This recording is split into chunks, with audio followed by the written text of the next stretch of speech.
And welcome back to Collecting History. Hope everyone's had a very good week and a start to your weekend. Tonight, I want to talk about a comic book recommendation.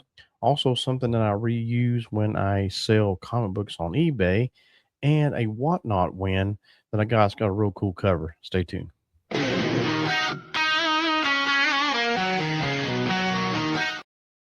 All right, let's start out with the whatnot giveaway win. This one right here, Yoda, variant number one, Marvel. It's a real cool little cover. Yoda's a real cool character, of course.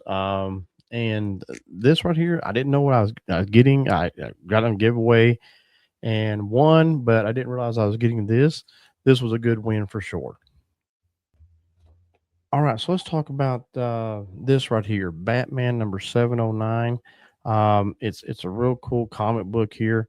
It's Dick Grayson as Batman. Batman's out of town. Batman does make a cameo. Bruce Wayne does, but he's taking on Azrael.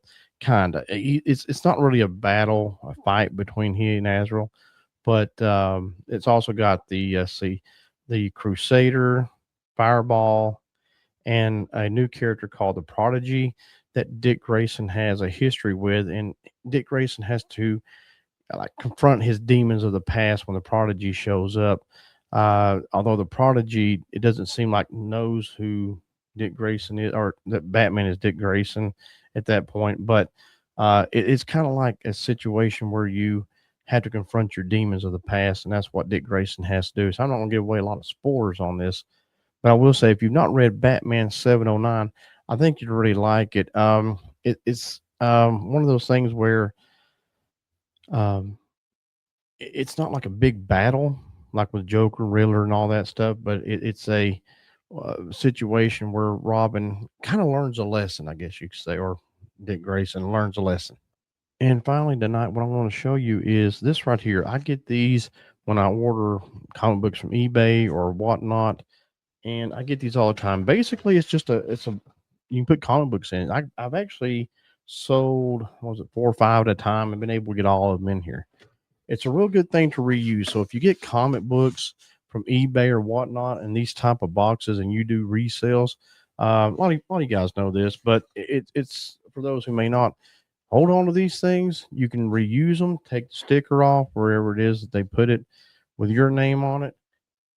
Put the comic books in that you're selling, tape, whatever, however you do the address, whether you handwrite it or print it or whatever you're doing, and just tape it back up, send it back out. It's a good thing. It's kind of just, it's a good way to reuse things without wasting, and hopefully, it just keeps recycling. It's kind of cool, but it's set up good for comic books for sure. So if you have maybe 4 or 5, you can get them in here generally pretty easily. You just kind of just put them in this right here, and it helps. It just helps, keeps you from having to buy more if you need to. I've got several of these, and so I just reuse them as I get them. I just reuse them. It's just a good way to kind of recycle, I guess you could say. So I'm going to finish up with this. So free comic book, free if I can talk, free comic book day is coming up on May 2nd. It's gonna be good. Here in Western North Carolina, in the Asheville area, we're having a Comic Con. I think it's May 24th. I'm going to try to go to that. So I'm gonna be able to try to do both. Usually on free comic book day, the comic book stores have pretty good sales, especially on their dollar and back issues. So we'll see what they come up with this time around, and I'll definitely go check it out, and I'll show you what I got. Until next time, God bless. We'll see you soon.